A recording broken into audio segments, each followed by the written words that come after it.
Hey guys, it's Dave from Jack's Chrome, and today we are kicking off our Saturday videos with a really big one. Our Where Did the Cabovers Go video now has over 700,000 views, and the discussion in the comments about which configuration is better rages hot. On today's episode, we're going to answer the question, which is better, conventional or cabover trucks, by presenting the pros and cons of both. Also on today's episode, we have the start of the 12 Days of Chromeless. Visit our website jackschromeshop.com to receive 15% off Jack's Chrome merchandise like our very popular truck history and Jack's Chrome Shop shirts. Let's get started.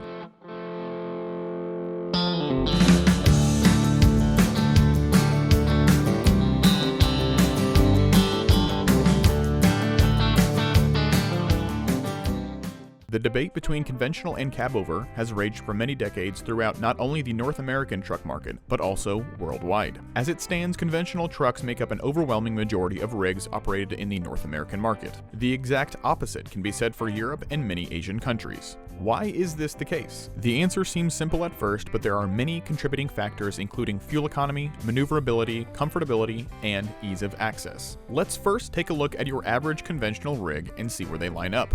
Let's start with the pros of conventional trucks. Number 1, ride quality. Conventional trucks tend to have better ride quality because of their longer wheelbase. Most conventional trucks measure 200 inches or more bumper to back of cab length. Cabovers, on the other hand, tend to be around only 150 inches. The longer wheelbase of the conventional style trucks allow them to soak up more bumps in the road. On the other hand, of course, drivers of a cabover sit right over the front axle. Number 2, conventional trucks have more engine configurations. Because of the larger engine bay, conventionals have space for larger power plants. This makes a huge difference in heavy haul applications. Number 3, mechanic familiarity and accessibility. Depending on which country you live in, conventionals will more than likely be the dominant truck configuration. Because of this, it's more than likely mechanics will be more familiar with a conventional truck and have easier access to conventional truck parts. Number 4, interior and bunk space. Because the engine placement of a conventional truck is in front of the cab, it allows for more cab and bunk space for the driver. Taller, longer sleepers keep drivers happy while they're out on the road for long periods of time. This is why many drivers prefer conventionals over cabover trucks. Though conventional trucks are very popular in the US, they do have one major flaw when it comes to maneuverability. The longer wheelbase of conventional style trucks can cause serious maneuverability issues in tight spaces. Because of this, most European trucks are not conventional style. US long-haul drivers, on the other hand, do not need as much maneuverability and instead prefer to have longer wheelbase conventionals with better ride quality. Now on to cabovers. Let's start with the pros. Like conventionals, maneuverability is a big factor when choosing a truck for cabovers. Shorter wheelbases on cabover trucks allows them to turn much tighter and navigate much smaller loading locations. Because of this, many box trucks and nearly all European lorries are cabovers. Cabovers, because of their shorter wheelbase, can also pull longer trailers. Number 2 pro for cabovers is their visibility. Larger windshields and being directly over the front axle allows cabover drivers to see exactly where the front of their truck is at all times. Long-nosed trucks have serious problems around blind corners while cabovers can see nearly everything. Number 3 for cabovers may come over as a surprise, but it's fuel efficiency. Though there is still a debate about which is the fuel efficiency king, it is a commonly held belief that cabover trucks marginally outperform conventional trucks in fuel efficiency. In fact, the highest fuel economy for a big rig is held by a cabover.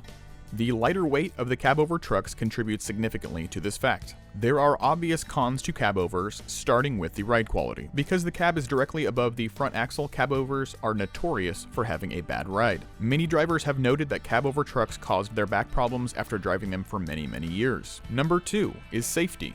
As many of you know, cabover drivers are the first one to the accident. The hood on conventional trucks serves as a perfect crumple zone to protect drivers. On the other hand, many cabover drivers have perished after head-on collisions for obvious reasons. Number 3 is accessibility. Nearly all cabover trucks require drivers to climb a ladder to access the cab.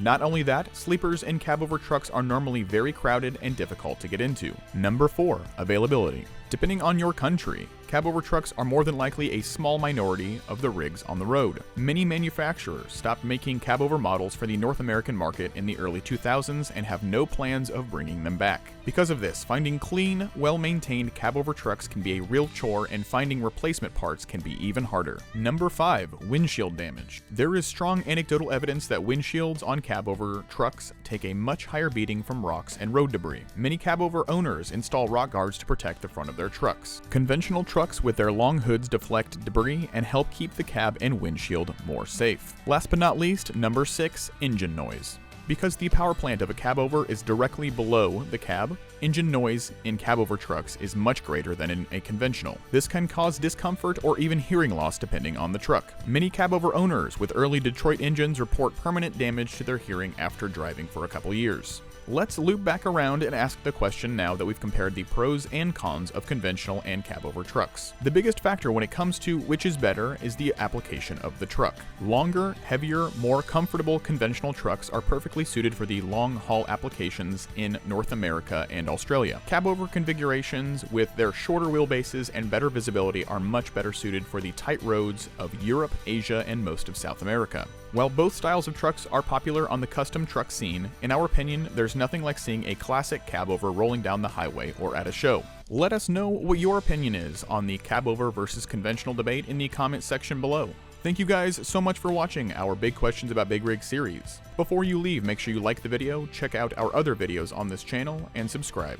We have finally reached our goal of 35,000 subscribers, so thank you very much all for the support. Next stop, 50K. If you have any questions, comments, concerns, or anything else you'd like to talk to us about, please sure to tune into our live podcast, The Chrome Corner, every Wednesday at noon p.m. Eastern Standard Time and discuss all things Chrome with me, your host, Dave Coleman. If you'd like to stay up to date with the new projects we have coming, please follow us at Jack's Chrome Show on Facebook, Twitter, and Instagram. Be sure to buy your big rig, the best Chrome for your home, on jackschromeshop.com, and remember the 12 Days of Chromemas starts today. All Jack's Chrome merchandise is on sale on our website, jackschromeshop.com. Thanks for watching, we'll see you on Monday, and remember, if your rig don't shine, you don't know Jack.